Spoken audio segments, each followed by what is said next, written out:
नमस्कार। कहते हैं समय किसी का भी एक सा नहीं रहता।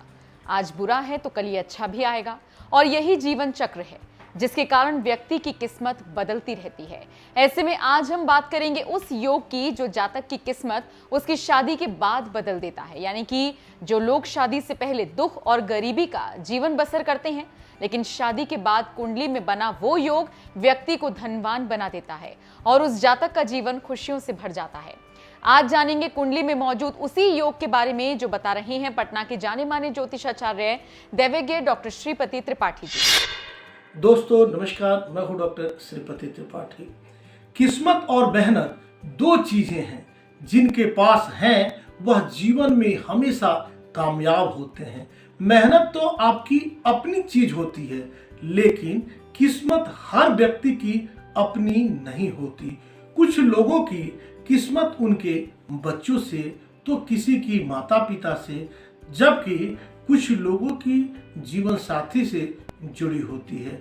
आपने देखा भी होगा कि कुछ लोग खूब संघर्ष कर रहे हैं, बहुत मेहनत कर रहे हैं, लेकिन विवाह के बाद उनके जीवन में अचानक से बदलाव होते हैं और किस्मत उन पर मेहरबान हो जाती है। उसके बाद उनका उन्नति शुरू हो जाता है। ज्योतिष शास्त्र में व्यक्ति की कुंडली में नवम भाव को भाग्य स्थान बताया गया है और सप्तम स्थान दाम्पत्य जीवन को दर्शाता है। कुंडली के इन्हीं दोनों घरों के विश्लेषण से पता लगाया जा सकता है कि व्यक्ति का जो भाग्योदय है वह शादी के बाद होगा या नहीं। इसके साथ ही कुंडली में कुछ ऐसे ग्रह योग होते हैं जो शादी के बाद भाग्योदय की ओर इशारा करते हैं। आइए जानते हैं इस वीडियोस के माध्यम से कि कुंडली के वह कौन से योग हैं जो शादी के बाद व्यक्ति का भाग्योदय कराते हैं, भाग्योन्नति कराते हैं। तब शादी के बाद किस्मत चमकती है। पहला जो है, जिस व्यक्ति की कुंडली में सप्तम भाव का कारक ग्रह एवं सप्तमेश की स्थिति बलवान है तो ऐसे व्यक्ति का भाग्योदय विवाह के बाद होता है।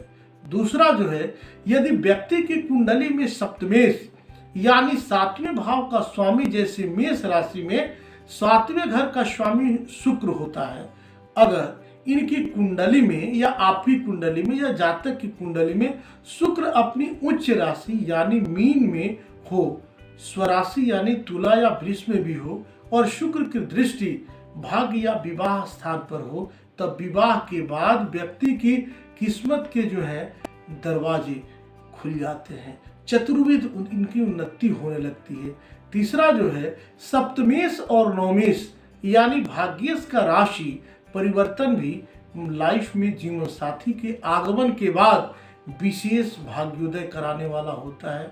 इस गणना के हिसाब से अगर कुंडली में सातवें स्थान में जो राशि है उसका स्वामी ग्रह नवम भाव में और नवम भाव में जो स्वामी है उसका स्वामी ग्रह सातवें घर में आ जाए तो इस तरह का शुभ योग बनता है जो विवाह के बाद भाग्योदय कारक होता है।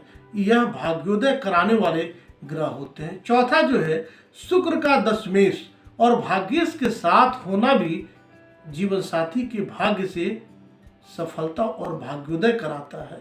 यानी आपको बता दें कि कुंडली के नवम भाव में जो राशि है उसका स्वामी ग्रह और नवम घर में जो राशि है उसका स्वामी ग्रह अगर कुंडली के साथ हो तब विवाह के बाद भाग्योदय योग बनता है।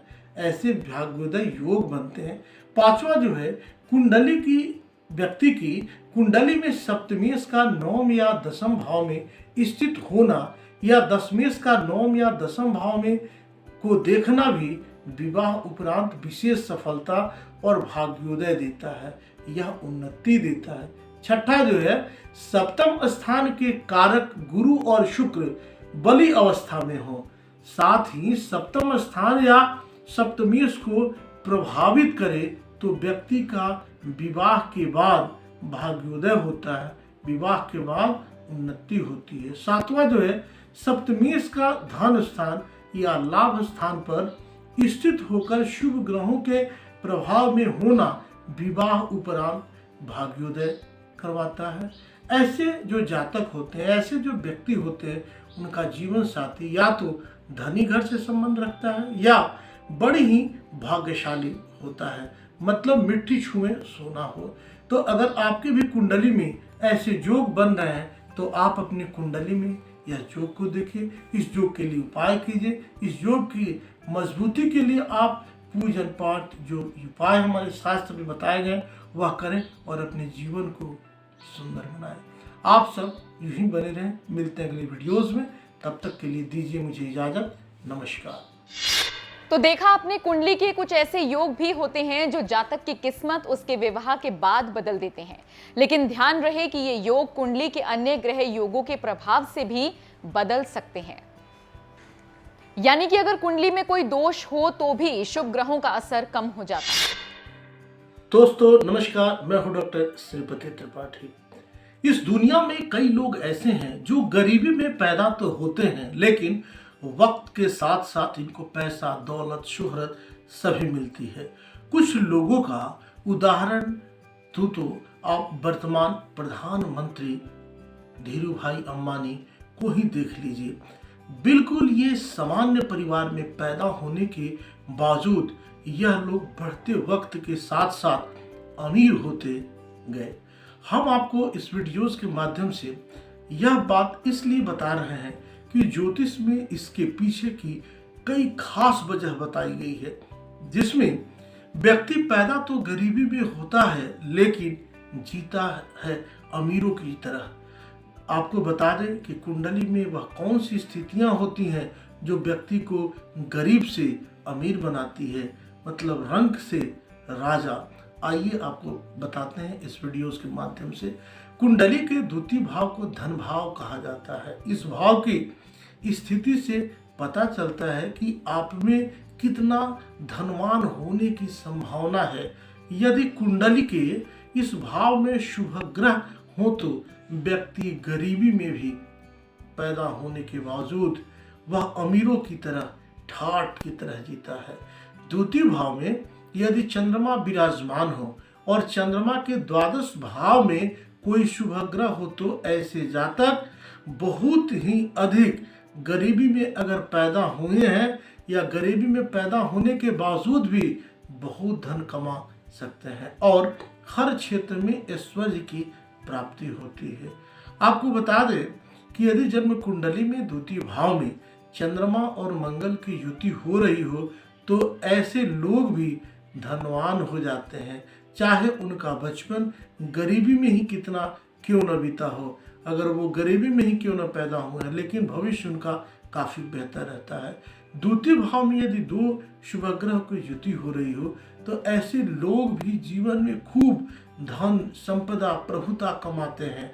हालांकि इसमें यह देखना बहुत जरूरी होता है कि इन ग्रहों पे किस पापक ग्रह की दृष्टि तो नहीं पड़ रही है, मतलब पापक ग्रह की दृष्टि नहीं होगी तभी यह फलीभूत होगा। कुंडली में बुध, बृहस्पति और शनि को भी धन संपदा के लिए आवश्यक ग्रह माना जाता है। जब भी किसी जातक की कुंडली में यह तीनों ग्रह शुभ होते हैं तो वह जातक निर्धन परिवार में भी पैदा होकर खूब धन कमाता है, खूब अकूत धन संपत्ति का मालिक होने के साथ साथ मान सम्मान प्राप्त करता है। यह स्थितियां भी धनवान बनाने के लिए जिम्मेवार है। क्या है? यदि किसी जातक की जन्म कुंडली में आपको बता दें कि लग्न का स्वामी अगर 10वें भाव में शुभ स्थिति में हो तो ऐसा जातक अपने माता पिता से ज्यादा धन, अकूत संपत्ति अर्जित करता है। 9वें भाव में गुरु और 5वें भाव में सूर्य के होने से भी व्यक्ति के जीवन में खूब संपत्ति प्राप्त होती है। वहीं मेष और कर्क राशि में विराजमान बुध भी जातक को गरीबी में पैदा होने के बावजूद भी उन्हें अकूत संपत्ति का मतलब धनवान बनाने की यह क्षमता रखता है। अगर ऐसी योग ऐसे ही जो संयोग आपके कुंडली में बन रहे हो, तो आप अपने कुंडली में देखिए।